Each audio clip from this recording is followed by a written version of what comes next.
అదే RTV app వార్తల్ని క్షణాల్లో చదివే అవకాశం ఉంటుంది. ఒక న్యూస్ పేపర్, ఒక టెలివిజన్ ఛానల్ మీ చేతుల్లో ఎప్పుడూ ఉంటాయి.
Ravi Prakash Siliconandhra hospital Kuchipudi super speciality వైద్య సేవలు పూర్తిగా ఉచితం. భాగ్యనగరంలో ఆషాఢ బోనాల వేడుకలు ఘనంగా జరుగుతున్నాయి. మొదట ఆషాఢ బోనంలో మొదటి ఆదివారం జగదాంబిక అమ్మవారికి తొలి బోనం సమర్పించాక నగర వ్యాప్తంగా అన్ని ఆలయాల్లో ఈ బోనాలు అనేవి జరుగుతుంటాయి. మొన్న మొదటి ఆదివారం రోజు అమ్మవారికి ఎంతో అంగరంగ వైభవంగా బోనాల పండుగ అనేది జరిగింది. ఈ రోజు రెండో ఆదివారం రోజు కూడా అదే విధంగా అదే తరహాలో ఇక్కడ గోల్కొండలో బోనాల వేడుకలు అనేది జరుగుతున్నది. నగర ప్రజలు పెద్ద ఎత్తున తరలి వచ్చి అమ్మవారిని బోనాలు సమర్పించేందుకు వస్తున్నారు. ఒకవైపు ఇంటి దగ్గర నుంచి ఇక్కడికి వచ్చి ఇక్కడే గోల్కొండ కోటల కింద బోనాలు అనేవి తయారు చేసి పైకి అమ్మవారికి తీసుకెళ్తున్నారు. మనం విజువల్స్ లో చూసుకోవచ్చు. మొత్తం కూడా నగర వ్యాప్తంగా ఉన్న అందరూ కదిలి వచ్చి ఇక్కడికి వచ్చి అమ్మవారికి బోనాలు చేస్తున్నారు. మొత్తం ఒక పండుగ వాతావరణం కనిపిస్తుంది. ఎక్కడ చూసినా కూడా నగరంలో ఎక్కడ చూసినా కూడా ఆషాఢ బోనాల ఉత్సవాలే మనకు కనిపిస్తున్నాయి. మొత్తం నగరం మొత్తం కూడా ధూమ్ధామ్ గా ఉందని చెప్పుకోవచ్చు. ప్రస్తుతం మనతో పాటు మనం బోనం కూడా చూసుకోవచ్చు ఎంత అందంగా తీర్చిదిద్దో. ఒకవైపు పసుపు కుంకుమ, అదేవిధంగా విభూతి, ఇది మొత్తము ఇంకోవైపు వేపాకులు, చాలా అందంగా బోనాలు అనేది తీర్చిదిద్దారు. ప్రస్తుతం మనతో పాటు ఇక్కడున్న పబ్లిక్ ఉన్నారు, వారితో మాట్లాడదాం. అమ్మ చెప్పండి, ఇది కుదించడానికి ఎంత టైం పట్టింది? పడుతుందమ్మా, పావు గంట పడుతుంది అన్ని తయారు చేయాలంటే, అర్ధగంట. ఎక్కడి నుంచి వచ్చారు?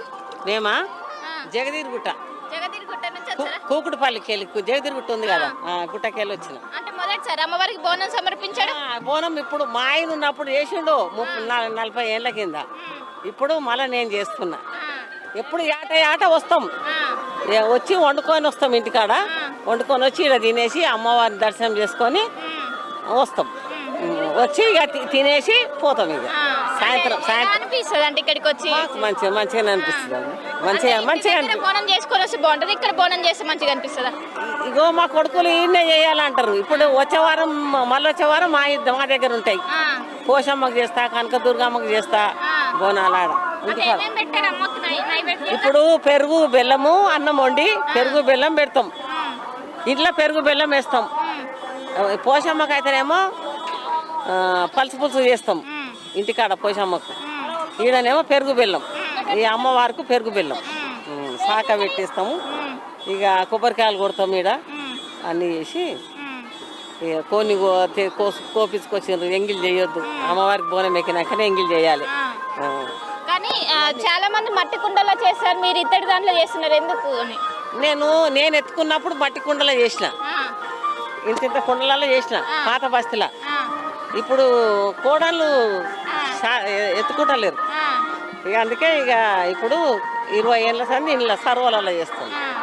అంటే దానికి దీనికి ఏం డిఫరెన్స్ ఉంటుంది? దానికేమో మా అత్త ఉన్నప్పుడు పచ్చి కుండలు తెచ్చి అందులోనే బియ్యం కడిగి కట్టెల పొయ్యి మీద వండుతుండే.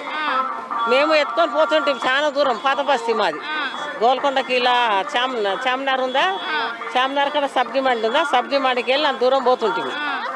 ఇక అక్కడ ఇప్పుడు నేను ఎత్తుకుంటలేను. ఇక నేనంటే మోస్తున్నా. ఇప్పుడు మా కోడలు ఇట్లా అంటారు, ఇవి పట్టుకొని మోస్తారు ఇప్పుడు.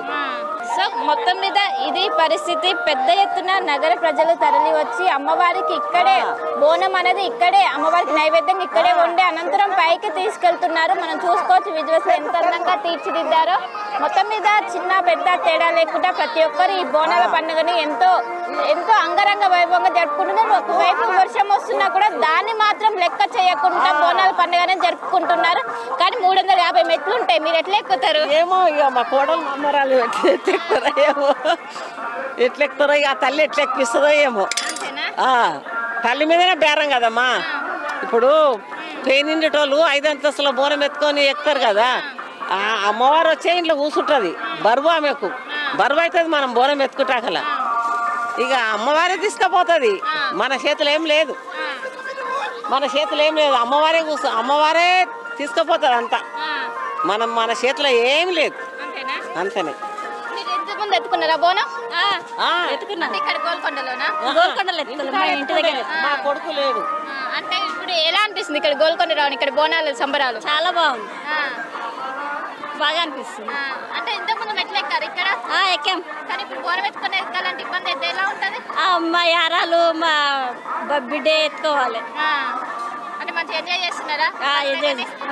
అంటే మనము ఇంటి దగ్గర జరుపుకునే బోనాలకి ఇక్కడికి వచ్చి జరుపుకునే బోనాలకి ఏం డిఫరెన్స్ అనిపిస్తుంది?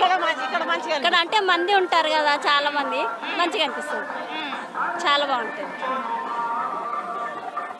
సో మొత్తం మీద ఇది పరిస్థితి. ప్రతి ఒక్కరూ ఇక్కడికి వచ్చి అమ్మవారికి బోనాలు సమర్పిస్తే మనం అనుకున్నది జరుగుతుందని చాలా మంది విశ్వసిస్తారు. దీంతో ఆషాఢ మాసంలో వచ్చే ఏదైతే ఆదివారాలు ఉంటాయో ఈ ఆదివారాలను ఎంతో విశిష్టతగా చూస్తారు.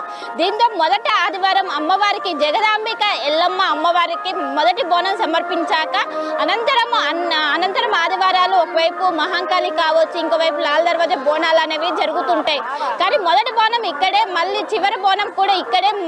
మధ్యలో ఉండే ఆదివారాలు కూడా పెద్ద ఎత్తున నగర ప్రజలు పెద్ద ఎత్తున తరలి వచ్చి అమ్మవారికి బోనాలు అనేది సమర్పిస్తారు. ముఖ్యంగా ఒకవైపు కుండలో కావచ్చు, అదేవిధంగా ఇత్తడి బిందెల్లో కూడా చేసి గోల్కొండ కోటలకి వెళ్ళి అక్కడ పైకి కిల్ల దగ్గరికి వెళ్ళి అమ్మవారిని దర్శించుకొని అక్కడ బోనాలు సమర్పించడం చాలా ఆనవాయితీగా వస్తుంది. అదేవిధంగా ఈ మెట్లు ఎక్కడం కూడా మమ్మల్ని అమ్మవారే చూసుకుంటారు, మాకు బరువు ఏమాత్రం అనిపించదని ఒకవైపు ఇక్కడ ఉన్న భక్తులు అయితే మనతో చెప్తున్నారు. కెమెరా శివతో కలిసి శిల్ప టీవీ హైదరాబాద్. మరిన్ని వీడియోస్ కోసం ఛానల్ ని సబ్స్క్రైబ్ చేయండి, లేటెస్ట్ అప్డేట్స్ కోసం వాట్సాప్ ఛానల్ ని ఫాలో చేయండి, అండ్ లింక్ డిస్క్రిప్షన్ లో ఉంది.